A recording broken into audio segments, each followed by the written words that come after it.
ipinadala nila doon sa mga individual na ito. Diba? Kasama na yung 18 na Marines at Army na nagbigay ng statement. Ngayon, meron kasing problema dahil una, wala pong kapangyarihan ang NBI na magbigay ng opinyon na itong sinasabi tawag dito ng 18 na ito ay totoo o hindi. Diba? Wala silang ganon. Wala silang kapangyarihan na ganon. Bakit? Dahil hindi naman sila korte. Walang ganon. Halimbawa, mayroong nagkaso. Diba? Hindi po pwedeng tanungin ng NBI ano ang buong katotohanan diyan sa inyong sinasabi. Diba? It's the court who will determine yung veracity nun. Kung totoo ba yun o hindi. Baka sabihin naman ng iba sa inyo baka po ang mangyayari niyan basta magpa-file na lang ng mga fictitious na statement against a particular person to drag his or her name para lamang masira. Hindi ho, kasi sabi nga natin, pwedeng makasuhan ng perjury ang sino man tao na sabi nga mag-take ng oath batay dun sa kanyang statement, pagkatapos at the end, hindi naman pala totoo. So therefore, itong NBI, hindi nila pwedeng tingnan yung veracity. Diba?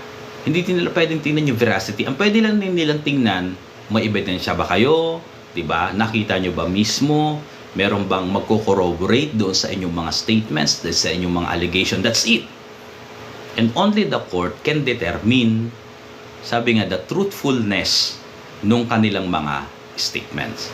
So, sabi nga natin ngayon dito, ito po ay laro ng legal. Bakit natin larong ng legal?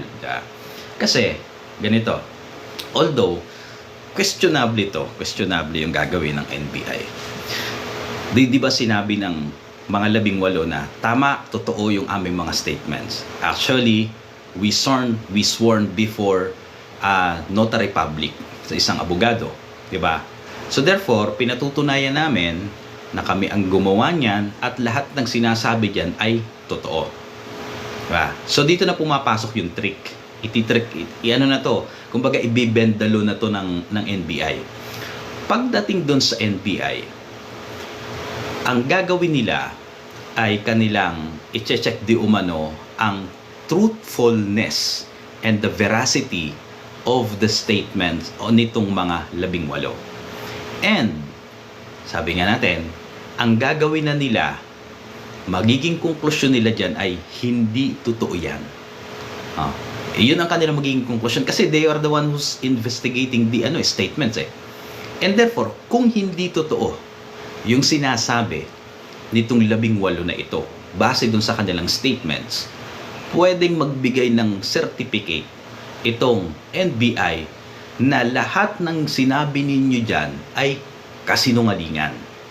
Therefore, kapag sinungaling itong 18 na to batay doon sa konklusyon ng investigasyon ng NBI, mababaliktad ang sitwasyon. Ano na ang sitwasyon ngayon? Yung nagpapahayag na 18 na totoo yung sinasabi namin sa inyo, di ba, yung statement namin, sila na ang magiging ngayon, suspect na ngayon. Saan sila suspect na ngayon? Sa pagbibigay ng statement na kasinungalingan. Na ang kaso nun, Ervil, ay perjury. Kung mababaliktad ngayon ang sitwasyon, binabaliktad nila ngayon ang sitwasyon. Yun ang gusto nilang mangyari ngayon. Kasi nasa attack mode ngayon ng 18 Marines. Ang gusto nilang mangyari, mag-defense mode sila. However, yung kanilang unang plano, nakasuhan ito, like kaso itong si Leila de Lima, itong sila Katapang, nagkaso sila, basta yung mga, sino ba ta? Leila de Lima, sila Katapang, sila si Padre Plabi, di ba? Yung paring adik at manyak, di ba? Nagkaso sila. Ang perception ng ng mga tao doon, unang-una, persecution to. 'Di ba? Hindi to prosecution, persecution ito. 'Di ba? Harassment ito. So hindi siya effective. And hindi ganon kabigat yung dating sa publiko. Kaya nga sabi nga natin, may halo po ito na legal, na konting porsyentong legal at puro propaganda against dito sa 18. Kumbaga, kinukuha nila dito yung public opinion para masira ang credibility nitong 18 sa mata ng publiko. Yung unang mga nagsampa ng kaso, sila Katapang, sila De Lima, sila Padre Plaby, di ba? Against dito sa 18, walang dating eh. Di ba? Bakit? Sabi nga natin, sino ba naman ang maniniwala kay Father na dating addict at manyakol? Wala nang credibility niya doon. Diba? Wala. Tapos dito sa kay Leila De Lima, wala din dating. Bakit? Sabi nga natin ikaw yung kumbaga nasa listahan ka. Diba? Nasa listahan ka. At kung nasa listahan ka na nabigyan ng paper bag na may lamang pera, ang nasa isip ng tao, iyan ay ganti mo lamang. Kumbaga, para pagtakpan lang yung sarili mo. At ikaw ay, sabi nga, hindi mapagkakatiwalaan kasi dati pa lahat ng binibintang sa ito, totoo. Actually, yung bintang sa kanya, hindi na nga bintang eh. Diba? Totoo, umamin siya na si Romy Dayan ay kanyang hinilikopter. So, yun. Kumbaga, ano na yun? Kumbaga, sabi nga natin, yung credibility nila, wala. Diba? Wala silang credibility. So, yung dalawa na yun. Sino pa? Si Plaby, si Katapang pa. 'Di ba? Wala si Katapang eh, 'di ba? Kilala na rin si Katapang na ambi nga tapos si Anyo pa. Si Anyo, may dating ba si Anyo? Wala eh. Ang dating sa publiko si Anyo, isang dakilang traidor, 'di ba? Traidor siya dahil ang nagbigay sa kanya ng pagkakataon para magkaroon ng malaking posisyon o mataas na posisyon sa gobyerno ay si dating Pangulong Rodrigo Duterte, pagkatapos ay kanyang trinidor. So, asan yung credibility doon? Wala. Walang credibility doon. So, flop yung kanilang unang plano. Nasirain ang opinyon ng publiko laban dito sa 18 na nagbigay ng testimonya. And therefore, rado sila sa plan B.